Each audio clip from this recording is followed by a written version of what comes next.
All right, it's been a very tragic week or tragic month for Nigeria and Nigerians, really. And you've seen the clips we showed you this time. With that's the fire incident that occurred in Lagos. Many Nigerians were actually praying that June will come and go, and of course it has gone.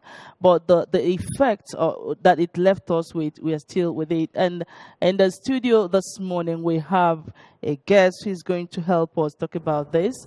The chief person of the road safety, Sunday Ajayi, in the studio. Sir, Sector Commander Sunday Ajayi, we're glad to have you in the studio this morning. Good morning, and good morning, viewers. All right, you've seen the clips on the screen, I don't know, and this falls on the shoulder of road safety.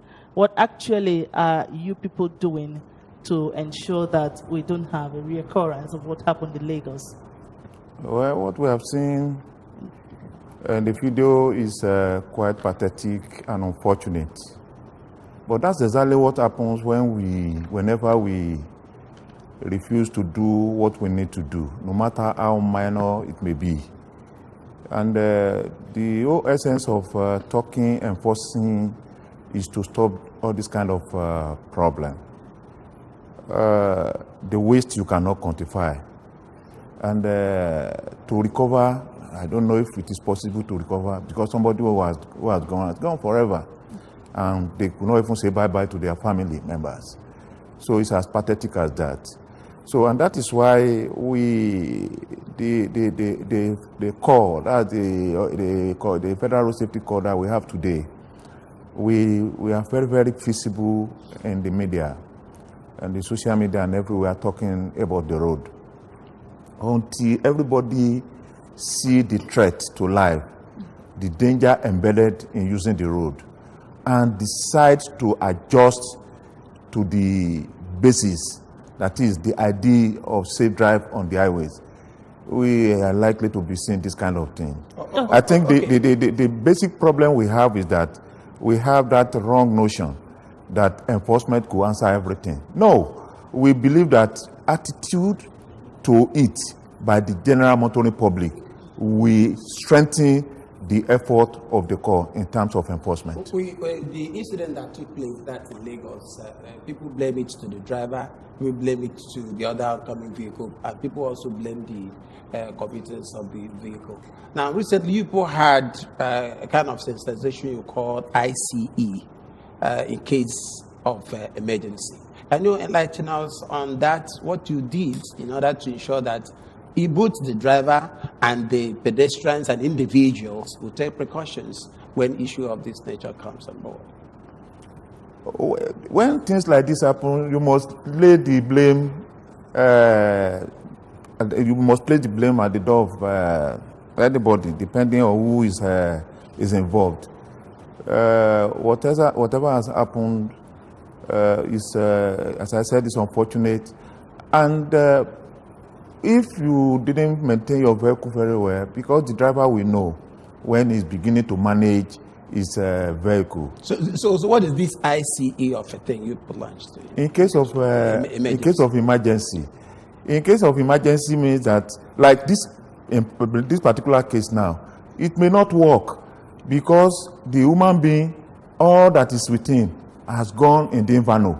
So you cannot call anybody. In case of emergency, is for you to save your number with that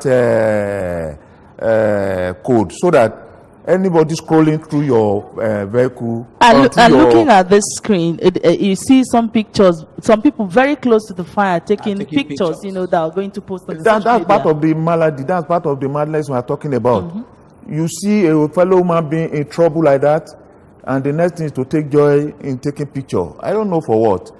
So, and even doing that, they are equally they are risking their lives, because anything will happen further and it will affect them. So, and that's why we encourage people not to go near emergencies like this. They should allow the professionals, those who have need, those who know what to do, to be there.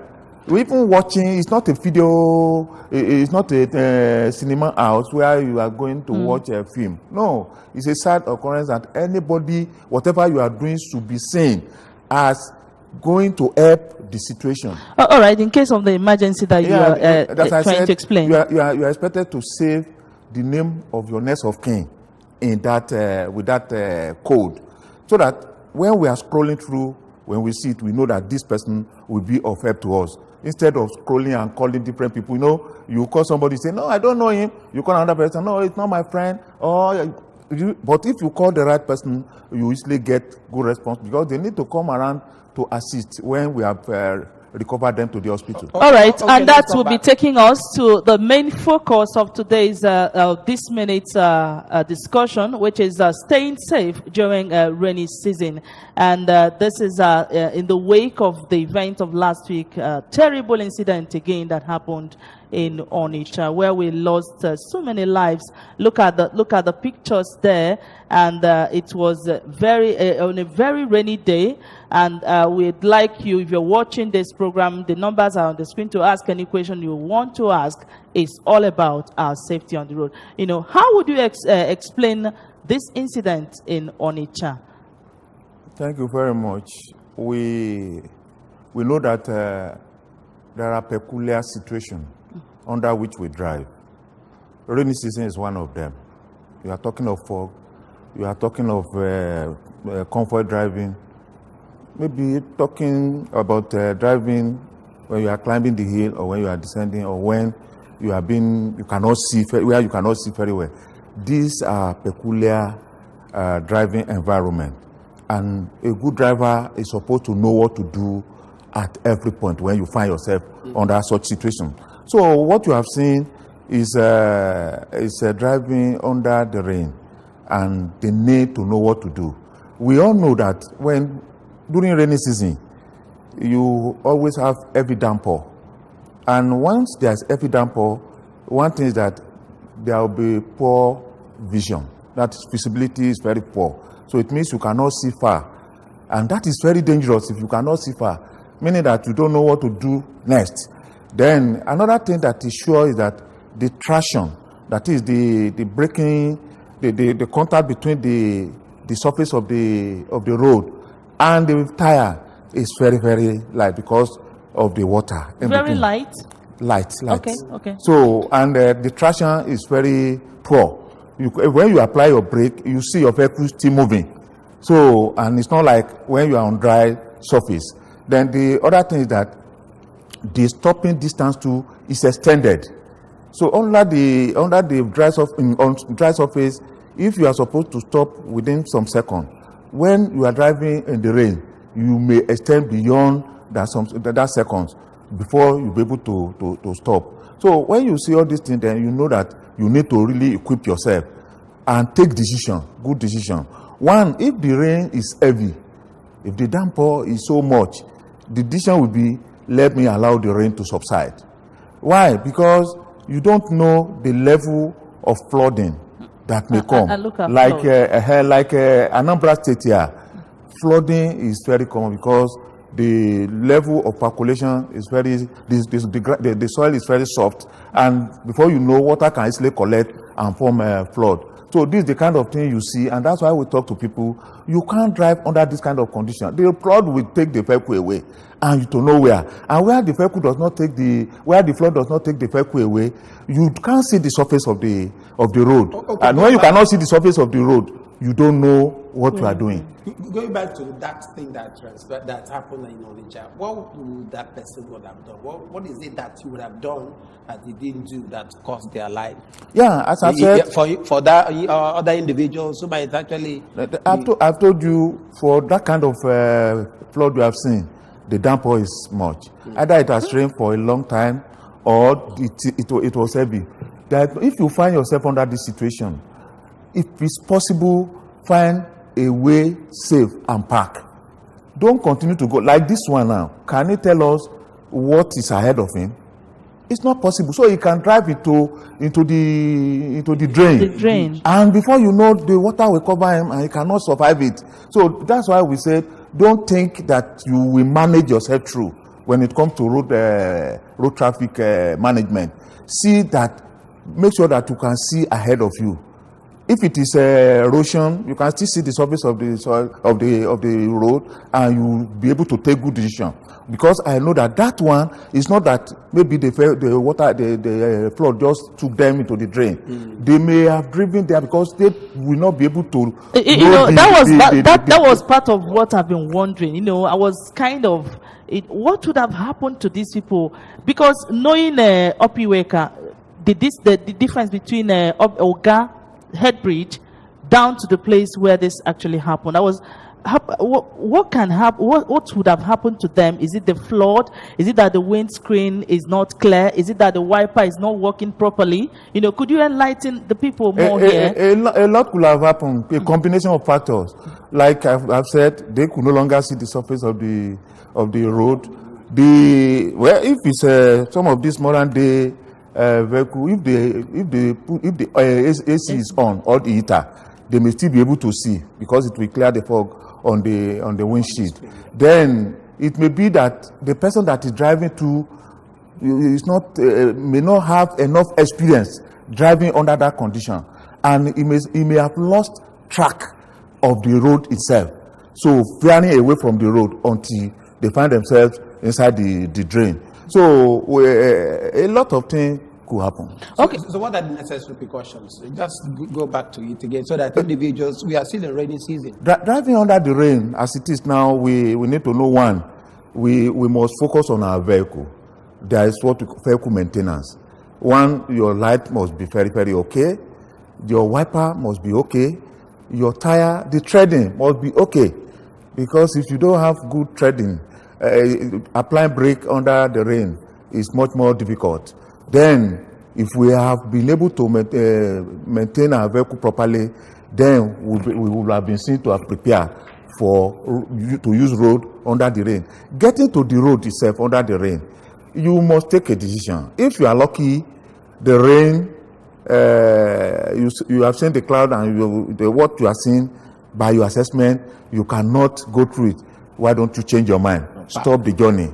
Or even if the rain meets you on the road and it's heavy, the next point to come to your mind is where it's safe for you to park and wait, so that the rain can sometimes, even after the rain, flooding can come because you don't know the impact of rain somewhere else. So you must be on the lookout. Where you have maybe drizzling or little downpour, what you need to do is you have to reduce your speed to the common sense speed. That's the speed at which you can control your vehicle. You must increase your following distance. Increasing the following distance means you must create gap between you and the person in front of you. You must use your light. Your end lamp must working, because the person at your back should be able to see you. The person coming opposite side should be able to see you. You must be able to follow vehicles ahead of you, follow the track of the vehicle ahead of you. Because if he has not fallen into anything, then it means he's going the right way. I think the last question before, for want of time, okay.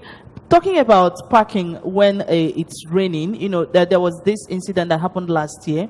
A neighbor that parked his vehicle to wait for the rains, and a tree fell on top of the vehicle and killed the man. So what actually happened? What's your advice to people when they want to park their vehicles to wait for rains to subside? Yes, underline, whenever I say park, I say find a safe place to park. It's very important. That case is unfortunate. That what will happen, that just happened that way. But it's always good that you get out of the road. Don't park under a tree, because anything can happen to. So find a safe place. A safe place means where you have less risk to you. Okay, it's still okay. Please, in case you're watching, this is Good Morning Anambra, and we have numbers for you to call and ask any question. The Chief Executive of Road Safety is here in the studio to answer your question. You can also follow us on our social media for more. Now, we've talked about a lot about people, on using their cars during the rainy season. Apart from, you talked about the light, You talked about the wiper. But you don't really. Did you talk about the tire? Yeah. And total maintenance of the vehicle before using it on the road. Let's see this. Take a look at this screen. This is a compound, and you've talked about somebody that is at home wanting to go out and notices that rain is coming. The person can actually sit back and wait. Are there other precautionary measures to be taken while driving under rain, sir? Yeah, like what we are watching now is the only thing at stake is the vehicle, not the human life. So that's where we are saying what we can do is, we find out that the drainage provided along the road is not for decoration.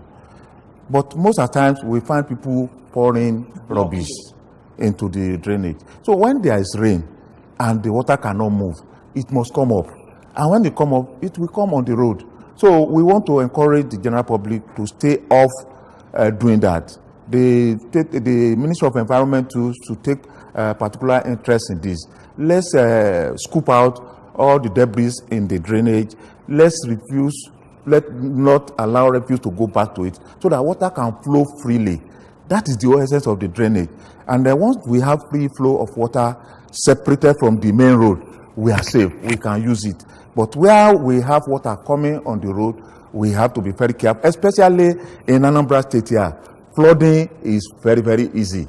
And the soil surface is very soft. So you can see that there's a lot of problem. We have to really take a high-level precaution when we are entering the road during the rainy season. All right, we'd like to thank you so much, Sector Commander, Federal Road Safety Corps, Sunday Ajayi, for coming to throw more light on this. Thanks for your time. Thank you and good morning. I appreciate it. All right, and that's how it's been on this part of our discussion segment today on Good Morning Anambra show. On behalf of my colleague. Yes, we thank you for joining us. The news is coming at 9. On the other side, we have a sports segment. Thank you for being with us on Good Morning Anambra today. All right, thank you so much. My name is Nonya Nwokoye. Thanks and God bless. Thank you.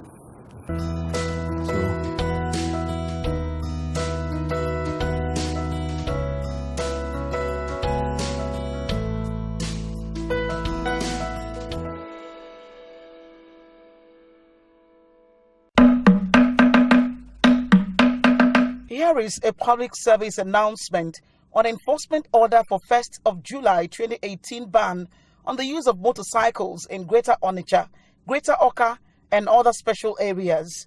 This is to inform the Anambra and the public that the ban on the use of motorcycles in Greater Onitsha, Greater Awka, and other special areas takes effect from Sunday the 1st of July 2018.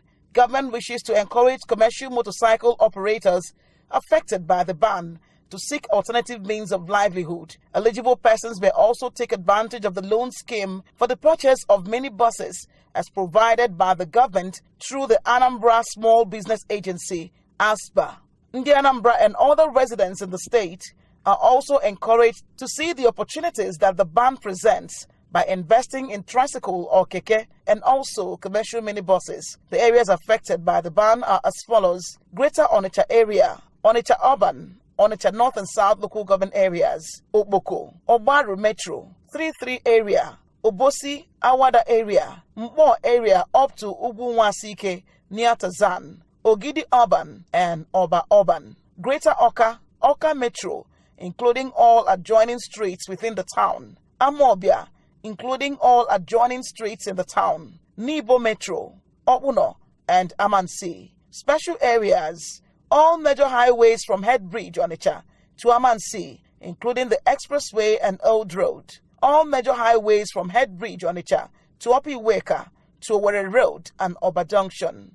The police and all security agencies are advised to take note of the affected locations and routes for active enforcement of the ban. Personnel and armed security services, paramilitary organizations, and members of the community vigilante services are not exempted and are warned not to flout the ban. Motorcycles impounded for contravening the ban will be forfeited permanently, and the owners or operators prosecuted accordingly. Ndi Anambra, all stakeholders and members of the public are enjoined to support and cooperate with the government in this spirited fight to sanitize the transport system and also sustain security in Anambra State. Signed, Professor Solo Osta Chukwulobelo, Secretary to the State Government.